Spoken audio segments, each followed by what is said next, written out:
قل هو الله أحد الله الصمد لم يلد ولم يولد ولم يكن له كفوا أحد.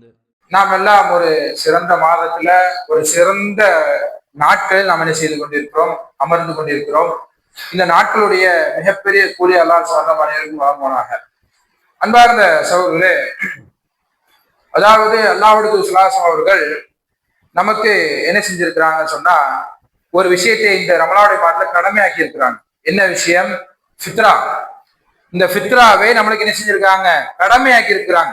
அதாவது சில பேர் கொடுங்க சில பேர் கொடுங்க அப்படி சொல்லல, கடமை. எல்லா மக்களும் இந்த ஃபித்ராவுடைய தொகை நீங்க என்ன செய்யணும், கொடுக்கணும் என்று சொல்லி அல்லாஹ் சொல்லியிருக்காங்க. எதற்காக வேண்டி இந்த ஃபித்ராவை கொடுக்க சொல்லி இருக்கிறாங்க என்று சொன்னால், நோன்பாளியாக இருந்து கொண்டு ஏதாவது வீண் விளையாட்டுகள், வீண் பேச்சுக்கள், ஏதாவது தவறுகள் செய்ததின் காரணமாக இந்த தவறுகளுக்கு பரிகாரமாக இந்த ஃபித்ராவை என்ன செஞ்சிருக்கிறார்கள், கொடுப்பதற்கு என்ன செஞ்சிருக்கிறாங்க, அல்லாஹ் கடமையாக்கி இருக்கிறாங்க.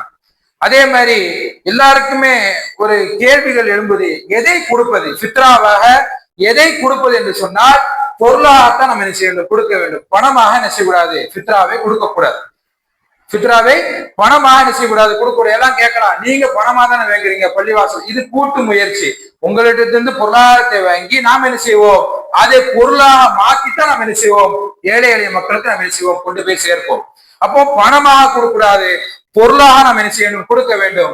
அல்லாஹ்வுடைய ஸல்லல்லாஹு காலகட்டத்துல ஒரு சாவு கோதுமையும், ஒரு சாவு பெருத்த மரங்களையும், ஒரு சாவு வெண்ணெய், இந்த மாதிரி விஷயங்களை அல்லாஹ்வுடைய காலகட்டத்துல என்ன செஞ்சாங்க, கொடுத்தாங்க. ஒரு சாவு அப்படி என்று சொன்னால் 2.5 கிலோ அளவுள்ள பொருட்களை நம்ம என்ன செய்ய வேண்டும், ஏழை எளிய மக்களுக்கு நம்ம என்ன செய்யணும், கொடுத்து உதவ வேண்டும். இந்த ஃபித்ரா, அதாவது இந்த ரமலான் மாதத்துல எந்தாவது தப்பு செஞ்சிருப்போம், தெரிந்தோ தெரியாமலையோ, இதற்கு பரிகாரமாக அல்லாஹ்வுடைய ஸல்லல்லாஹு என்ன செஞ்சாங்க, ஃபித்ராவை என்ன செய்ய வேண்டும், கொடுக்க வேண்டும் என்று சொன்னார்கள். அது 2.5 கிலோ பொருளாக, அதாவது அல்லாஹ்வுடைய காலகட்டத்தில் கோதுமை இருந்துச்சு, பெருத்த மரங்கள் இருந்துச்சு, அதுதான் அவருடைய உணவாக இருந்துச்சு. அதே மாதிரி வெண்ணெய், பாலாட கட்டி, இப்படி அவருடைய காலகட்டத்தில் கொடுத்தாங்க. நம்மளுடைய காலகட்டத்துல அரிசி, இந்த மாதிரி மளிகை பொருட்களை நம்ம என்ன செய்யலாம், 2.5 கிலோ. இந்த 2.5 கிலோ அளவு நம்ம என்ன செய்யணும், ஃபித்ராவாக நம்ம என்ன செய்யணும், ஏழை எளிய மக்களுக்கு நம்ம என்ன செய்யணும், கொடுத்து உதவ வேண்டும். எப்பொழுதுக்குள்ள கொடுக்கிறோம் என்று சொன்னால், பெருநாள் தொழுகைக்கு முன்பாக நம்ம என்ன செய்யணும், கொடுத்து முடித்து விட வேண்டும். அப்படி பெருநாள் தொழுகைக்கு முன்னால் கொடுத்தா மட்டும்தான் இது சதக்கத்துல் ஃபித்ராவுல சேரும். இல்ல பெருநாள் தொழுகைக்கு அப்புறம் அவர் கொடுத்தார் என்று சொன்னால் அது சாதாரண ஒரு தர்மத்தை தான் சேரும், சதக்கத்துல் ஃபித்ர்ல சேராது. சாதாரண ஒரு தர்மத்துல என்ன செய்யும், சேரும். அதே மாதிரி யாரிடம் கொடுக்க வேண்டும் என்று சொன்னால், நம்மளுடைய, அதாவது நம்ம ஊர்ல இருக்கக்கூடிய ஏழை மக்களுக்கு பார்த்து நம்ம என்ன செய்யணும், கொடுக்க வேண்டும். வெளியூர்ல இருந்து மக்கள் வருவாங்க, வெளியூர்ல இருந்து மக்கள் என்ன செய்வாங்க, அம்மா ஃபித்ரா கொடுங்கம்மா, ஜகாத்துல் ஃபித்ரா கொடுங்கன்னு சொல்லி வருவார்கள்.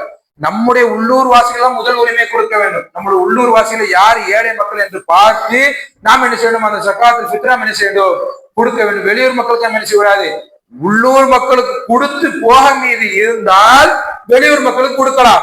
முதலே நம்ம என்ன செய்யக்கூடாது, வெளியூர் மக்களுக்கு நம்மை தேடி வரார்களே, நாம எங்க போய் ஏழை மக்களுக்கு தேடி அலைய முடியும், நம்ம இவர்களுக்கே கொடுத்துரும் என்று சொல்ல என்ன செய்யக்கூடாது, கொடுக்க கூடாது. உள்ளூர் மக்கள் யாரெல்லாம் இருக்கார்களோ அவர்களை தேடி நம்ம என்ன செய்ய வேண்டும், போக வேண்டும். அவர்களை தேடி நம்ம என்ன செய்யணும், அவர்களுக்கு நம்ம என்ன செய்யணும், கொடுத்து உதவ வேண்டும். அப்ப இதுதான் சதக்கத்துல் ஃபித்ர். அப்போ நம்ம என்ன செய்யணும், இந்த ஃபித்ராவை நம்ம என்ன செய்யணும், கட்டாயமாக கொடுக்க வேண்டும். யாரு கொடுக்கணும் என்று சொன்னால், வீட்டில் உள்ள எல்லா மக்களும் கொடுக்க வேண்டும். வீட்டுல எத்தனை பேர் இருக்கீங்களோ அத்தனை பேருக்கும் கடமை. யார் உட்பட, அன்றைக்கு பிறந்த குழந்தை உட்பட இந்த ஃபித்ராவுடைய தொகையை கொடுக்க வேண்டும். உங்க வீட்டுல 5 பேர் இருந்தாங்கன்னா 5 பேர்ல ஒரு குழந்தை இருந்துச்சு சொன்னா அந்த குழந்தைக்கும் சேர்த்து நம்ம என்ன செய்யணும், ஃபித்ராவை கொடுத்து உதவ வேண்டும். இது கடமை, இது கட்டாய கடமை, தர்மம் மாதிரி கிடையாது. இது தர்மம்னா ஒரு சிலர் கொடுக்கலாம், ஒரு சிலர் கொடுக்காம இருக்கலாம். ஆனால் ஃபித்ராவை எல்லா மனிதர்களும், இல்லாத மக்களும் என்ன செய்யணும், ஃபித்ராவை கொடுத்தேதான் ஆக வேண்டும். இப்ப நம்ம கஷ்டப்பட்டுட்டு இருக்கேன், எனக்கு காசு கம்மியா இருக்கு, இருந்தாலும் நீ கொடுத்துதான் ஆக வேண்டும். ஃபித்ராவை கட்டாயம், கட்டாய கடமையாக இருக்கிறார்கள். அப்ப நம்ம என்ன செய்யணும், இந்த ஃபித்ராவுடைய விஷயத்துல நம்ம என்ன செய்யணும், கவனமாக இருக்க வேண்டும். ஏழை எளிய மக்களுக்கு நம்ம என்ன செய்யணும், கொடுத்து உதவ வேண்டும். அப்பேற்பட்ட அடிப்படையில் நம்மளுடைய பள்ளிவாசல்ல ஃபித்ராவுடைய தொகை 150 ரூபாய் என்று நிர்ணயம் செய்யப்பட்டுள்ளது. கொடுக்கக்கூடிய சோதனை விரைவாக என்ன செய்ய வேண்டும், பள்ளியுடைய பொறுப்பாளர் கொடுக்க வேண்டும். அப்படி நீங்க விரைவாக கொடுத்தா மட்டும்தான் நாம என்ன செய்ய முடியும், அந்த பொருளாதாரத்தை பொருளாக மாற்றி அரிசியாக மாற்றி என்ன செய்ய முடியும், ஏழை எளிய மக்களுக்கு பெருநாள் தொழிலுக்கு முன்னாலே நம்ம என்ன செய்யணும், கொடுக்க வேண்டும். அதனால விரைவாக யாரெல்லாம் கொடுக்கலையோ அவர்களெல்லாம் என்ன செய்யணும், பள்ளியுடைய பொறுப்பாளர் விரைவாக கொடுக்கும்படி அன்போடு கேட்டுக்கொள்கிறோம். ஆகவே என்பார்கள் இன்றைக்கு எதையெல்லாம் கேட்டோமோ அதன் அடிப்படையில் வாழ்க்கையை அமைத்துக் கொள்ளக்கூடிய பாக்கியத்தெல்லாம் புரிவானாக. யாகிறது நாமல்லாஹு கூலு கௌலன் சதீதா யுஸ்லிஹ் லக்கும் அமாலக்கும் வயஃபிர் லக்கும் துனூபக்கும் வமை யுத்திஇல்லாஹ வ ரசூலஹு ஃபகத் ஃபாஸ ஃபௌஸன் அதீம்.